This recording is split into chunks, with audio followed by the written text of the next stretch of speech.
ছন্দের ক্লাসে আরও একবার আপনাদের স্বাগতম জানাচ্ছি। আমি মুন্সি আলিম। আমাদের এই ছন্দের পরপর কয়েকটি ক্লাস হয়ে গিয়েছে। এর মধ্যে স্বরবৃত্ত ছন্দ, এর মধ্যে মাত্রাবৃত্ত ছন্দ, এর মধ্যে রয়েছে অক্ষরবৃত্ত ছন্দ। এই তিনও ছন্দের উপরই স্পেশাল ক্লাস হয়ে গেছে। 4 থেকে 5টি ক্লাস হয়েছে এবং ছন্দ কাকে বলে সেটার উপর আমাদের ক্লাস আছে। তো এই ক্লাসটি উপভোগ করার পূর্বে আমি আপনাদের প্রতি অনুরোধ করবো আমাদের বিগত ক্লাসগুলো একটু দেখে আসবেন, তাহলে এই ক্লাসটি বুঝতে আপনাদের একটু সুবিধা হবে। আমার আজকের আলোচ্য বিষয় যেহেতু সনেট বা চতুর্দশপদী কবিতাগুলি বিশ্লেষণ, সেহেতু এই ক্লাসটি দেখার পূর্বে আপনারা ওইগুলো দেখলে আপনার জন্য বিশেষ কী হবে, উপকার হবে। তো তারপরেও যতটুকু সম্ভব আমি ব্যাকআপ দেওয়ার চেষ্টা করব। তো চলে যাচ্ছে কি চতুর্দশপদী কবিতাগুলিতে, অর্থাৎ সনেট। ইংরেজিতে সনেট, বাংলায় হচ্ছে চতুর্দশপদী কবিতা। এই শব্দটির মধ্যে কিন্তু আপনি কি পাবেন, উত্তরটি পেয়ে যাবেন। চতুর্দশপদী,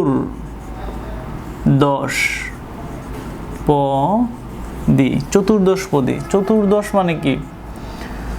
10 + 4 = কত? 14। অর্থাৎ 14 পদের কবিতা। কয়টি পদ থাকবে? 14টি পদ থাকবে। যে কবিতায় 14টি পদ রয়েছে, 14টি অক্ষর রয়েছে, 14টি লাইন রয়েছে, সাধারণত সেই কবিতাকে আমরা বলে থাকি চতুর্দশপদী কবিতা। আবার এক লাইনে এক বাক্যে আপনি বুঝে নেন, যে কবিতায় 14টি মাত্রা রয়েছে, 14টি অক্ষর রয়েছে, অক্ষরগুলি সাধারণত মাত্রা হিসেবে ব্যবহৃত হয়। 14টি অক্ষর রয়েছে বা 14টি মাত্রা রয়েছে এবং 14টি লাইন রয়েছে, সেই কবিতাকে আমরা বলে থাকি বা সেই কবিতাকে বলা হয়ে থাকে কি চতুর্দশপদী কবিতা। এই চতুর্দশপদী কবিতার 2টি অংশ থাকে। একটি অংশকে বলা হয় অষ্টক,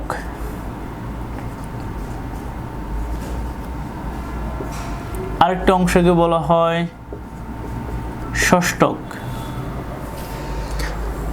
অষ্টক মানে বুঝতেই পারছেন, অর্থাৎ প্রথম যে স্তবকটি থাকবে সেই স্তবকের লাইন থাকবে 8টি এবং দ্বিতীয় যে স্তবক থাকবে সেই স্তবকে লাইন থাকবে 6টি। তাহলে 6 আর 8 14টি।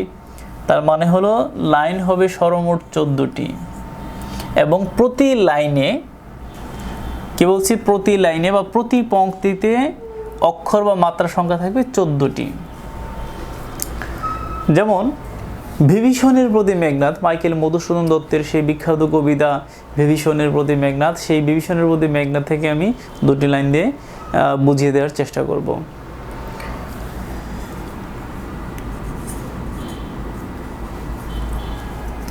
এতক্ষণে অরিন্দম কহিলা বিষাদে আপনাদের নিশ্চয়ই মনে আছে।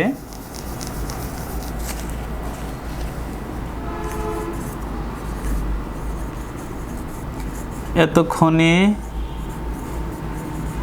অরিন্দম কহিলা বিষাদে, এতক্ষণে অরিন্দম কহিলা বিষাদে, জানিনু কেমনে আসি লক্ষণ পশিল।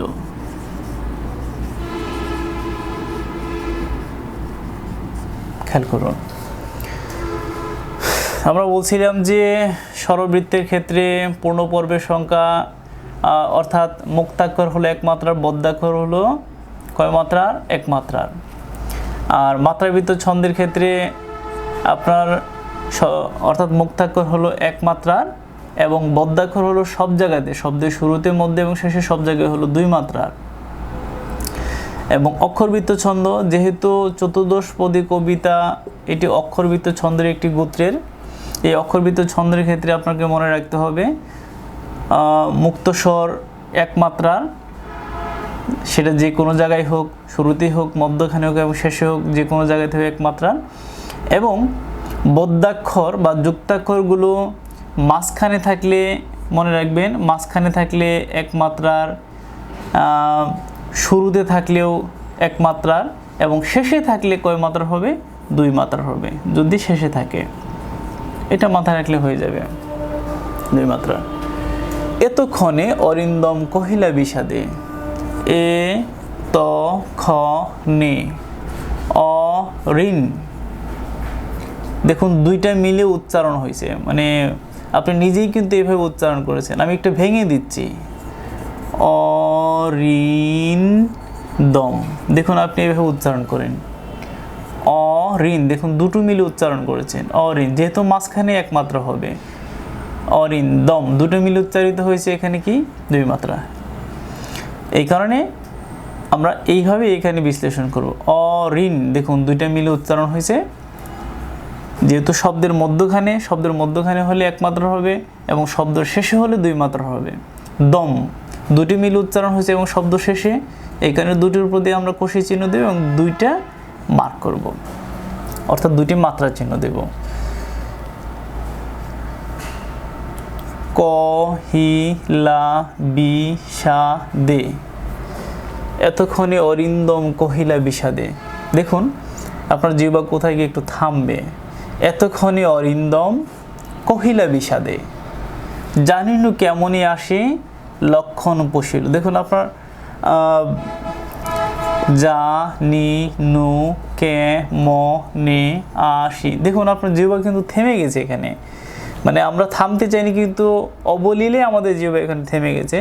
জানিনু কেমনে আসে, কে পশিল, লক্ষণ পশিল, লক্ষণ পশিল, জানিনু কেমনে আসি লক্ষণ পশিল। তাহলে দেখুন এই হলো 4 মাত্রা, এখানে হলো 4 মাত্রা, কত হলো 8 মাত্রা, 3 3 কত হলো 6 মাত্রা হলো। আমরা বলছিলাম যে সর্বমোট চতুর্দশপদী কবিতা বা সনেটে কত মাত্রা হবে, 14 মাত্রা হবে। প্রথমে পেলাম 8 ক্যালকুলেশন করে, পরে আমরা কত পেলাম 6, 8 যোগ 6। প্রতিটা লাইনে, এটা হচ্ছে এক একটা লাইন, এটা একটা লাইন, এটা একটা লাইন। আবার এই লাইনগুলোকে আপনি বলতে পারেন পংক্তি। কি বলতে পারেন, পংক্তি বলতে পারেন। তাহলে প্রতিটা লাইনকে আমরা কি বলতে পারি, পংক্তি বলতে পারি। আবার চরণ কিন্তু ভিন্ন কথা, যেখানে আপনার অর্থাৎ পূর্ণমাত্রার দাড়ি থাকবে, জ্যোতি চিহ্ন থাকবে, সেখানে আমরা এই পুরোটাকে আমরা কি বলবো, তখন আমরা বলবো চরণ। তো এতক্ষণে অরিন্দম কহিলা বিষাদে, এতক্ষণে অরিন্দম পর্ব, কহিলা বিষাদে আর একটা পর্ব। তাহলে সনেটের আপনি ধরে নেবেন যে কয়টা পর্ব থাকে, 2টি পর্ব থাকে। পর্ব সংখ্যা হলো কয়টি, পর্ব সংখ্যা হলো 2টি।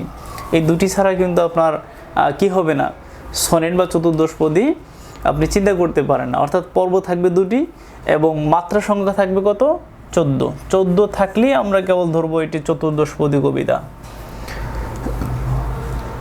এইভাবে আপনি পুরো কবিতাগুলোই কিন্তু আপনি বিশ্লেষণ করতে পারেন। এইভাবে মাইকেল মধুসূদন দত্তের কিন্তু অনেক কবিতা আছে। শতদেহ নদ তুমি পরমরু মনে, শতত তোমার কথা ভাবিয়ে বিরলে ডট ডট ডট, এরকম আপনি হে বঙ্গ ভাণ্ডারে তব বিবিধ রতন, এরকম মানে অনেক কবিতা আছে তার, সনেট জাতীয় কবিতা। আমি যেভাবে ধরে ধরে বিশ্লেষণ করার চেষ্টা করলাম, আপনি একটু দেখবেন যে পুরো কবিতা, বাকি অংশটুকুলো আপনাদের অ্যাসাইনমেন্ট থাকলো। মনে রাখবেন, আমি আবার একটু বিশ্লেষণ করে দিচ্ছি। মনে করুন এখানে মালা, এই শব্দটি একটু খেয়াল করে দেখুন, আপনি নিজেই উচ্চারণ করতে পারছেন মালা। যখন মানে যুক্ত থাকবে না, কোনো বর্ণ যখন মুক্ত থাকবে, তখন এইটার উপর আপনি এই চিহ্ন দিবেন, অর্থাৎ ইউ আকৃতি দিয়ে একটা রেখা দিবেন।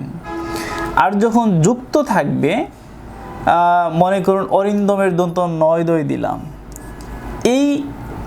এই বর্ণদ্বয় কিন্তু মুক্ত না, এইটা যেরকম মুক্ত, মনে করুন ক হলো মুক্ত, আবার যখন আমি এর নিচে ত দিলাম তখন কিন্তু সে মুক্ত রইল না, তখন সে যুক্ত হইল বা যুক্ত হলো। এরকমভাবে আমি যদি ন দেই তাহলে সেটা মুক্ত, আবার আমি যদি দ দেই এটাও মুক্ত, কিন্তু যখন নয় দ হলো তখন কিন্তু সে মুক্ত রইল না, তখন সে হয়ে গেল যুক্ত। এই যুক্তাক্ষরগুলোকে বলা হয় বদ্যাক্ষর।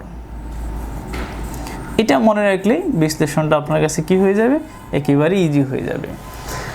তো বলছিলাম মুক্তাক্ষর সবসময় এক মাত্রা এবং বদ্যাক্ষর যদি শব্দের শুরুতে এবং শব্দের মাঝখানে থেকে এক মাত্রা, শেষে হলো 2 মাত্রা। এই ক্যালকুলেশন মাথায় রাখবেন, খুবই সিম্পল, খুবই সিম্পল, খুবই সিম্পল।